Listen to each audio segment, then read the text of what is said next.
General Bakshi. Please forgive me, but the dominant impression that I got from the very learned presentations made by all the erudite gentlemen here is that peace is about to break out with Pakistan. Please put your hands on your heart and tell me if that is objective reality. I'm very sorry to state the panel was representative, just less one dissenting note from Mr. Javed Akhtar, which was on a realist level. All with the same opinions, and I'm afraid you don't have a discussion then. And we will not get to conclusions which are realistic. We can propel ourselves forward to peace by patting ourselves on the back. We are not getting there. All this talk about people, please don't forget, the people of this country have elected this present government, which everybody here has blamed for whatever is the impasse between relations. You must understand, I think, a very perceptive point, and it came from a non-academic, a non-military or a diplomat, and that was Mr. Javed Akhtar. It is a question of the clash of two nationalisms. And there is something happening here in this country. Right-wing nationalism is on the rise. And it is on the rise because the people of this country feel they have been kicked around enough. If you suffered 60,000 deaths, we have suffered 80,000 starting from Punjab. General Bakshi, that's a question masquerading. That's a comment masquerading as a question. No, it is, I would say, because at the end of it, we are supposed to come to conclusions. And they will be absolutely subjective. May I have your comments on this comment, please? Okay. Any questions, please? Yeah. No, but that gives me... But Sir, thank you very much for the compliment, but I beg to differ with you on one point.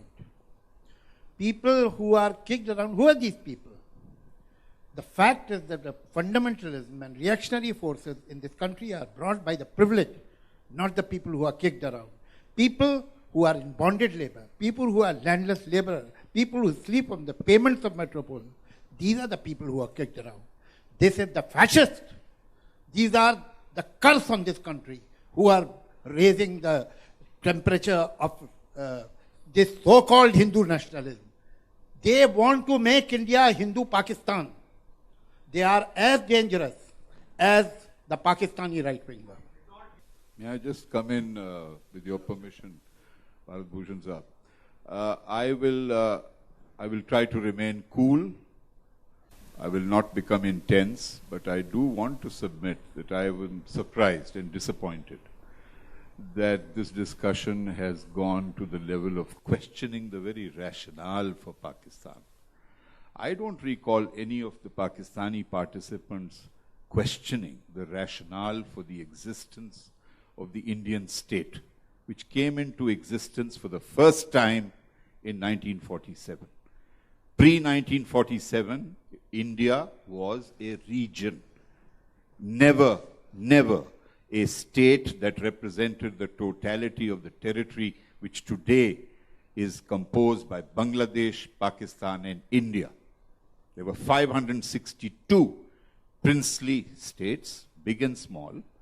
At no one time were all those territories combined under a single Indian political structure called a state. So let us not call Pakistan as if it was carved out of India. This is a myth. It was a process of independence of two states, not partition. Only two provinces were partitioned. One. Second, religion can be one of the elements of nations and nationalism. Scholars have studied this phenomenon and have come to the conclusion that there can be no scientific definition of what constitutes a nation. Benedict Anderson thinks imagined communities are nations. Hugh Seaton Watson, who is acknowledged as possibly the finest authority in English on national history, says it is not possible to define what is nationalism. So, to outright dismiss religion as the basis for national identity goes against the whole thrust of history. Today, in the so-called German Republic, the ruling party is called the Christian Democratic Party. In the United States of America, the great state of Texas, you have to declare that you are a good Christian if you want to be elected governor.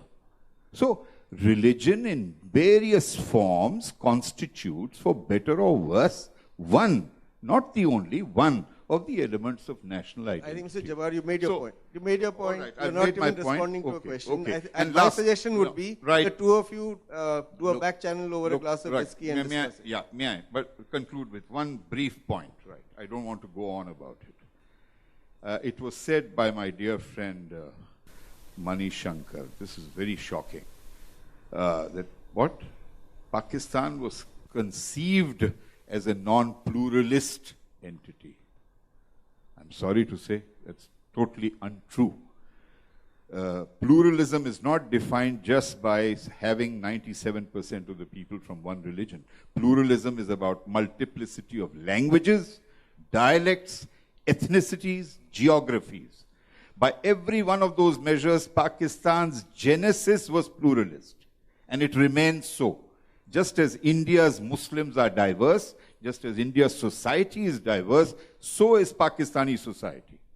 And 1971 did not represent the rejection of the two-nation theory. It represented the rejection of the two-state theory. It has now become a three-state theory, two nations. Bangladesh does not want to reunite with West Bengal.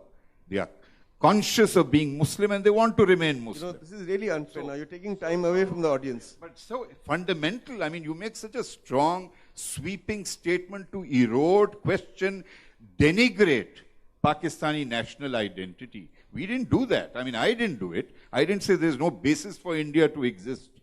India has a very great right to exist. It's an extraordinary country, and may you prosper. But we should not demean dialogue by questioning the very right to exist on the basis of certain claimed identities. Fair enough. The question here. Thank you, sir.